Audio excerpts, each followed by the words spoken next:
एक बहुत महत्वपूर्ण विषय था जिस पर मितवर डॉक्टर पात्रा ने कुछ चर्चा की है, लेकिन इसको कुछ और विस्तार से आपके सामने रखना है क्योंकि देश हित में है। उन्होंने रखा है ये जो इलेक्शन हो रहा है कश्मीर में, हमको आज कांग्रेस से बहुत सवाल पूछना है, लेकिन सबसे बड़ी बात है कि जो ग्रुप का डिक्लेरेशन ऑफ पीपल अलायंस है, जो डिस्ट्रिक्ट डेवलपमेंट काउंसिल के इलेक्शन के लिए साथ चल रहे हैं, 10 पार्टियां हैं जिसमें प्रमुख रूप से नेशनल कॉन्फ्रेंस है और पीडीपी है। अब कांग्रेस भी उसमें आ रही है। इनका डिक्लेयर्ड एजेंडा है कि आर्टिकल 370 को हटाया जाना, रद्द होना चाहिए और आर्टिकल 370 को रेस्टोर करना चाहिए।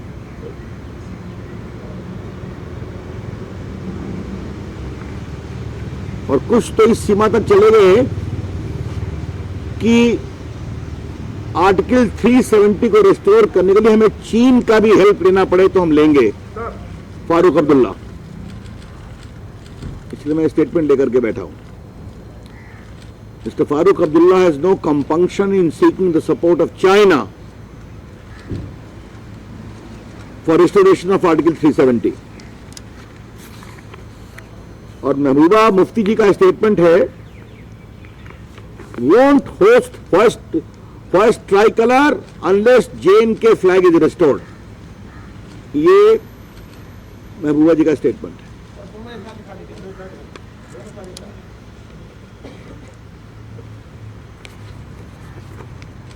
Hope article 370 restored in Valley with China's help, Farooq Abdullah. और won't hoist tricolor until JNK flag is allowed। तो तिरंगा नहीं जब तक जम्मू कश्मीर का झंडा नहीं।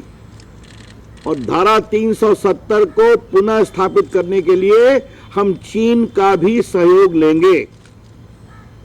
ये है इन दोनों के पब्लिक स्टैंड। इस पर मैं कुछ टिप्पणी करूं उसके पहले मुझे आज देश को दोबारा रिमाइंड करने की जरूरत है कि आर्टिकल 370 के हटने से क्या क्या हुआ। It is very important for the country to recall again as to what happened because of annulment of article 370।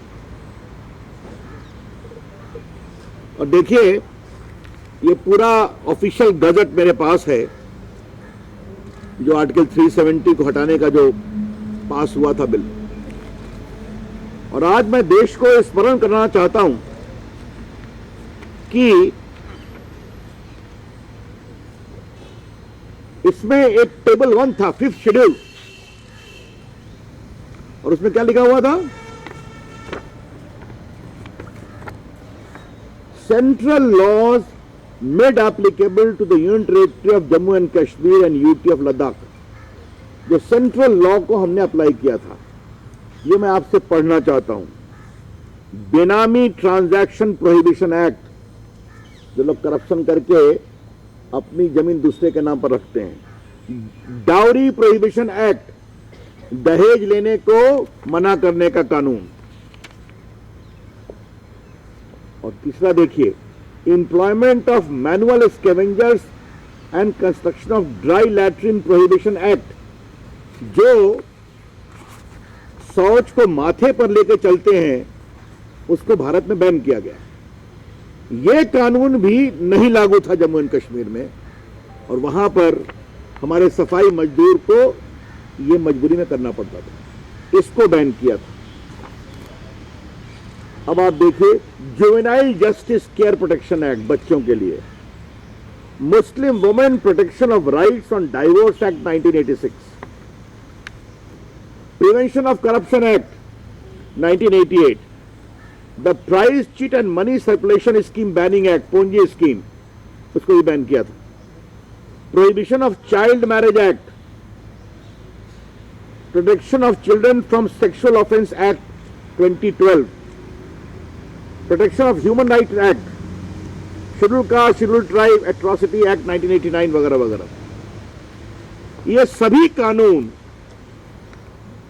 मानवतावादी कानून है। ये सभी कानून देश के पीड़ित बच्चे हों, सफाई कर्मचारी हों, हमारे दलित बंधु हों, हमारे मजदूर हों, उन सबों को बचाने के लिए।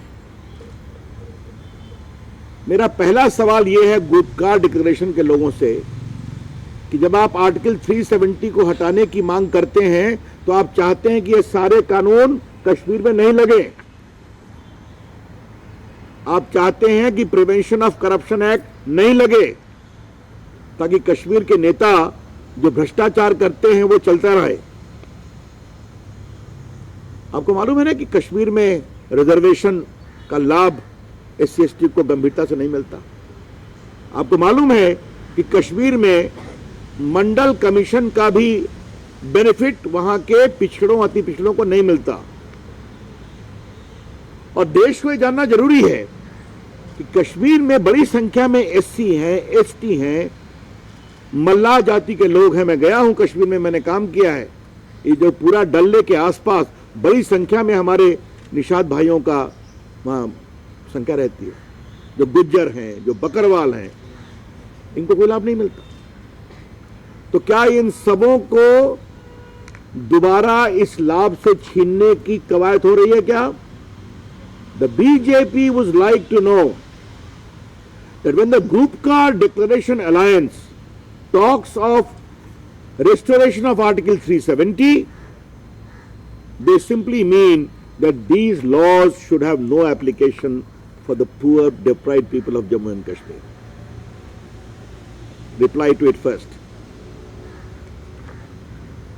दूसरा सवाल है कि आपको मालूम है कि जम्मू कश्मीर की दो अगली हकीकत, क्रूर हकीकत, 2 ugly faces of J&K। Bharat का बंटवारा हुआ, पाकिस्तान से रिफ्यूजी आए, जो कश्मीर में रह गए उनको वोट देने का अधिकार तो भूल जाइए, उनको मकान खरीदने, जमीन खरीदने का भी अधिकार नहीं। और जो वहां से निकल के पंजाब से आगे बढ़ गए वो भारत के प्राइम मिनिस्टर हो गए, doctor Manmohan Singh and I.K. Gujral, और डिप्टी प्राइम मिनिस्टर भी हो गए L.K. आडवाणी। तो कितनी बड़ी क्रूर नियति थी कश्मीर की, that people who were forced by circumstances to stay in J&K were deprived of the basic rights available there। और आपको मालूम है कि बहुत से लोग पंजाब आ गए थे तो नेहरू जी के आग्रह पर शेख अब्दुल्ला उनको वापस ले गए थे, तुमको हम जगह देंगे वहां।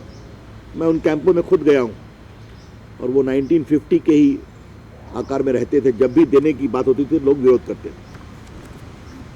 और दूसरा जो सबसे बड़ा विषय है, मैंने संसद में इस पर बोलते हुए अपनी बात कही थी, आज मैं दोबारा रिपीट करूंगा।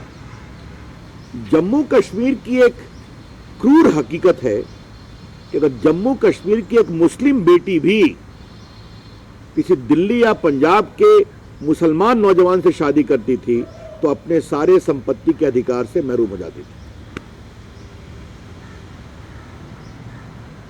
अगर कोई जम्मू की हिंदू बेटी भी जम्मू कश्मीर के बाहर शादी करती थी तो वो भी अपने पिता के अधिकारों से बेदखल हो जाया करती थी। Therefore, an ordinary woman born either as a Muslim or as a Hindu in the state of Jammu and Kashmir, if she married a Muslim or a Hindu outside the geographical boundary of J&K, then she forfeited all her right in the property of her father. आज हमने उसको restore कर दिया है, आपको मालूम है। आज लोगों को वहां रहने का अधिकार मिल रहा है, लोगों को बसने का अधिकार मिल रहा है, लोगों को जमीन खरीदने का अधिकार मिल रहा है। और ये गुपकार डिक्लेरेशन के लोग एक चीज बताएं कि जम्मू कश्मीर में उद्योग क्यों नहीं आया, क्योंकि उद्योग के लिए जमीन चाहिए। बाहर के लोगों को जमीन नहीं मिलती थी, और जमीन किसको मिलती थी? जिसका बहुत क्लोज रिश्ता होता था वहां की रूलिंग फैमिली से, आपको पता ही है, कई हमारे पास एग्जाम्पल है। तो गुपकार डिक्लेरेशन के लोगों से एक सवाल, आर्टिकल 370 को वापस करने की मांग के पीछे आप जम्मू कश्मीर को संकीर्ण कंजर्वेटिज्म में ढकेलना चाहते हैं। आप वहां की बेटियों और बहनों के साथ नाइंसाफी करना चाहते हैं। आप वहां के सफाई कर्मचारी, वहां के बच्चे जिनको सेक्सुअल ऑफेंस के खिलाफ कानून है, दहेज से पीड़ित बेटियां और बहनें, उनके अधिकार को छीनना चाहते हैं। ये देश के सामने आना बहुत जरूरी है। और ऐसे लोग जो मुख्यमंत्री रहे हैं वो कह रहे हैं कि हम इसके रेस्टोरेशन की चाइना से मदद लेंगे। ये बिल्कुल देश विरोधी गतिविधियां हैं और भाजपा की ओर से हम इसका पूरा प्रतिकार करते हैं। इसके बाद अब हमें सवाल पूछना है कांग्रेस पार्टी से। ये सवाल हम इसलिए पूछ रहे हैं, हालांकि आजकल कांग्रेस पार्टी में सभी लोग खामोश हैं, तो किससे पूछें इसका ज्ञान हम आप लोगों से प्राप्त करेंगे, इसलिए मैं कांग्रेस पार्टी से ही पूछ रहा हूं। देखिए, उनके प्रेसिडेंट का एक स्टेटमेंट आज छपा है देश के बड़े अखबार में।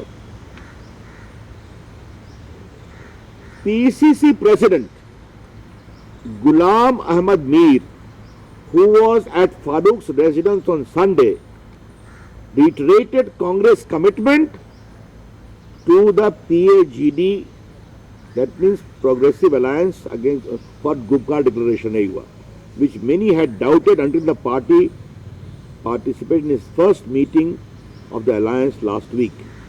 Allaying fears the alliance might disintegrate over seat sharing, Mr. Mir appealed to voters across J&K to step out and cast their votes in the maiden DDC elections. तो कांग्रेस पार्टी भी इनके साथ खड़ी हो गई है। श्रीमती सोनिया गांधी, श्री राहुल गांधी, कृपया साफ साफ बताइए, कांग्रेस पार्टी आर्टिकल 370 को दोबारा रिस्टोर करने के साथ है? क्या कांग्रेस पार्टी चाहती है कि धारा 370 को दोबारा बहाल किया जाए? Madam Sonia Gandhi, Shri Rahul Gandhi, please tell the nation clearly and categorically, does the Congress party want the restoration of Article 370 in the original form? Does it mean that the Congress party is going to support the annulment of all the pro-people and pro-poor laws being made applicable to J&K by the parliament, which debated it thoroughly? Congress party को देश को एक जवाब देना पड़ेगा। Number 2, क्या Congress party Farooq Abdullah के उस स्टेटमेंट का समर्थन करती है कि धारा 370 को वापस लाने के लिए हम चाइना का समर्थन लेंगे? नंबर 3, क्या कांग्रेस पार्टी उस वक्तव्य का समर्थन करती है महबूबा जी के कि जब तक J&K का झंडा हमें फहराने का अधिकार नहीं मिलेगा तब तक हम तिरंगा नहीं फहराएंगे? ये जबरदस्त देश विरोधी बातें हैं और कांग्रेस पार्टी जवाब दे इसका। उनके प्रदेश के अध्यक्ष वहां पर बैठे हैं उस अलायंस में, तो हम चाहेंगे कांग्रेस पार्टी इसका जवाब दे। ये बहुत जरूरी है। एक बात मुझे अंतिम बात कहनी है, महबूबा जी का एक स्टेटमेंट है, उससे मुझे बहुत पीड़ा हुई है।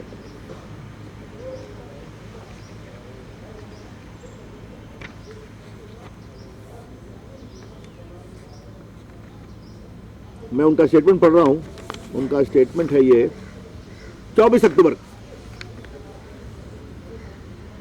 She added that the central government has desecrated the Constitution of India to push Bharatiya Janata Party manifesto promise of doing away with Article 370. क्या मतलब है इसका?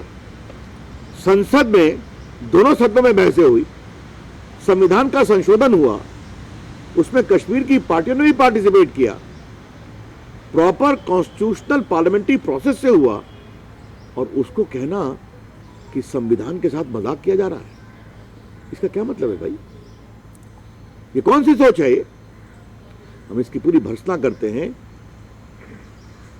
If you are so grossly disrespecting the constitutional parliamentary process as laid down in the constitution itself by calling it desecration, then I can only tell you your belief your belief is in India's constitution itself comes under cloud.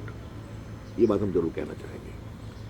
तो मित्रों, ये बातें देश के लिए आनी बहुत जरूरी थी, और कांग्रेस पार्टी के सामने ये सवाल उठाने बहुत जरूरी थी। कांग्रेस पार्टी इसका जवाब दे, और हम कांग्रेस पार्टी को बहुत विनम्रता से कहना चाहते हैं, हम इसको छोड़ने वाले नहीं हैं। कांग्रेस पार्टी से यह सवाल पूरे देश में पूछा जाएगा। कांग्रेस पार्टी जवाब दो, गुपकार डिक्लेरेशन का जो स्टेटेड ऑब्जेक्टिव है, आप उसके साथ हैं? आप धारा 370 को समाप्त करने के वापस लाना चाहते हैं? क्षमा करेंगे, यू वांट आर्टिकल 370 बैक, और आप फारूक अब्दुल्ला और महबूबा जी के वक्तव्यों के साथ हैं जो कहते हैं कि हम चीन का भी समर्थन लेंगे धारा 370 को वापस लाने में, और जब तक जम्मू कश्मीर का झंडा नहीं मिलेगा हम भारत का तिरंगा नहीं लहराएंगे। ये गंभीर सवाल है। कांग्रेस पार्टी से हम इस जवाब की अपेक्षा करते हैं, और ये हम पूरे देश में सवाल उठाएंगे। That's all from me.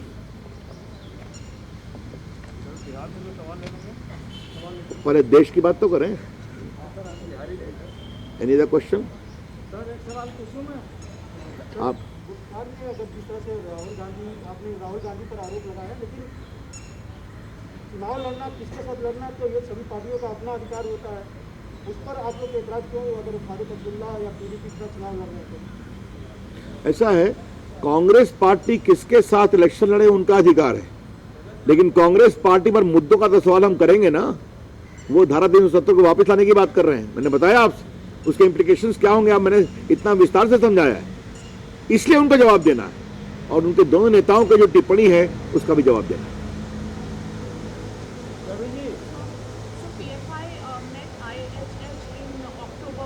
हाँ, in October 2019 last year, उससे ये सामने आ रहा है that PFI was clearly connected with IHH, and IHH वो group है who used to smuggle arms to Al-Qaeda for the 2014 attacks. What do you have to say on that? These are matters of investigation. PFI has always been suspect on its commitment to country's security. This question should be posed to those who see PFI as a voluntary organization for young people. हाँ। Sir, Bhajpa ने महबूबा के साथ मिलकर सरकार बनाई थी, कोई अफसोस आपको? छोड़ भी दिया ना। हमने राष्ट्र के सुरक्षा, आतंकवाद के खिलाफ लड़ाई पर कोई समझौता नहीं किया, आप जान लें, और न धारा 370 को हटाने के अपने कमिटमेंट पर हम झुके, और जब बात नहीं बढ़ी तो हमने कहा ठीक है, नमस्ते। और आज मुझे बताना जरूरी है कि महबूबा जी की पार्टी के साथ हमारे रिश्ते इसलिए बने कि पूरे जम्मू में हम जीते थे और ऊपर वो जीती थी। एनसीपी कांग्रेस का सफाया हुआ था, तो उस लोकतंत्र के बाद एक सरकार के लिए हम गए जिस पर मुद्दे बने थे, और जब देखा कि उनके इरादे कुछ और है, हमने कहा नमस्ते कर दिया उनको। बिल्कुल। Sir, Jagdaran Singh, the RJD Bihar president, has said that NDA has raped the mandate of the people of Bihar, and said that after raping a child is born, that is Nitish Kumar, and he is taking oath today. How do you see this, sir? देखिए, पहली बात, आज के दिन मैं बिहार के नीतीश कुमार जी और सारे शपथ देने वाले मंत्रियों को अभिनंदन करूंगा, अपनी शुभकामनाएं दूंगा। अब कुछ लोग हार की हताशा में टिप्पणी करते हैं। मैं इतना ही कहूंगा कि बिहार की जनता ने एक इंफैटिक मैंडेट दिया है, इंफैटिक मैंडेट 125, क्लियर कंफर्टेबल मेजॉरिटी, वो भी चौथी बार। नीतीश जी 5वीं बार मुख्यमंत्री के लिए अब आ रहे हैं, बीच में 2 बार और आए थे कुछ समय के लिए, तो 7वीं बार। तो ये एक बहुत बड़ी बात है। ये नीतीश कुमार जी की सरकार का काम और नरेंद्र मोदी जी का कमिटमेंट कि बिहार का विकास देश के लिए जरूरी है। तो महिलाओं ने, हमारे अति पिछड़ों ने, गरीबों ने, उन सबों ने अपनी आवाज़ रखी है। और ये बात इसलिए बताना ज़रूरी है कि जो हमारे कुछ पत्रकार मित्र दिल्ली से जाते हैं, कुछ लोग जो एग्जिबिट कॉल करते हैं, वो उनकी बात नहीं सुनते जो साइलेंट है। तो उन्होंने बूथ पर बोला, रिजल्ट सामने आया। सर, शिवानंद तिवारी जी ने भी बोला कि राहुल गांधी पिकनिक कर रहे थे और चुनाव के टाइम जिस शिद्दत से तेजस्वी यादव चुनाव प्रचार कर रहे थे वो पिकनिक मना रहे थे। अब महागठबंधन के एलाइज के आपस के बातचीत और तू में मुझे कोई कमेंट नहीं करना। राहुल गांधी के बारे में बहुत पहले बोल चुका हूँ। आज कश्मीर का मुद्दा इंपॉर्टेंट है। That's all. फारूक अब्दुल्ला चीन और अमेरिका पाकिस्तान की बात करी सहयोग लेने की। ये देश जाना चाहते हैं कि सहयोग मतलब किस रूप में वो लोग चाहते हैं, क्या क्या वो लोग चाहते हैं? ये सवाल आप उनसे पूछिए। क्या आपको लग रहा है? नहीं, ये सवाल आपको उनसे पूछना चाहिए। Do they want intervention of China in India's affairs? क्या वो चाहते हैं कि चाइना को कश्मीर में बुलाया जाए? तब तो जो भी साख है वो भी खत्म हो जाएगी और ये मंसूबा कभी सफल नहीं होगा। ये हम साफ साफ कहना चाहते हैं। हमारे प्रधानमंत्री जी ने जैसलमेर में विस्तार से कहा है कि विस्तारवादी किसी ताकत को जबरदस्त जवाब दिया जाएगा। तो सामने कहा जा चुका है। सुशील मोदी जी अब आपका बहुत कुछ सवाल हो गया। चलिए, धन्यवाद। चलिए,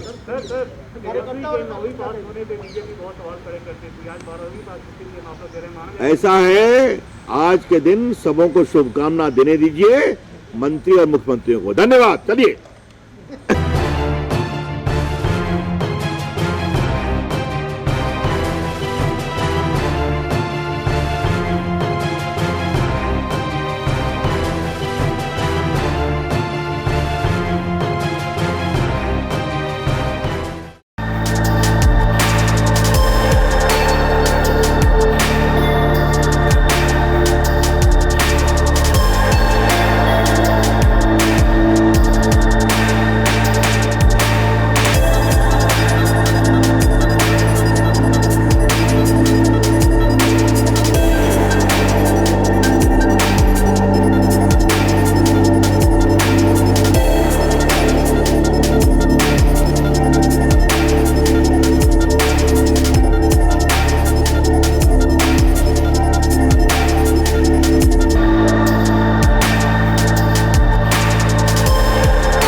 Download Tarang online radio app from Google Play Store.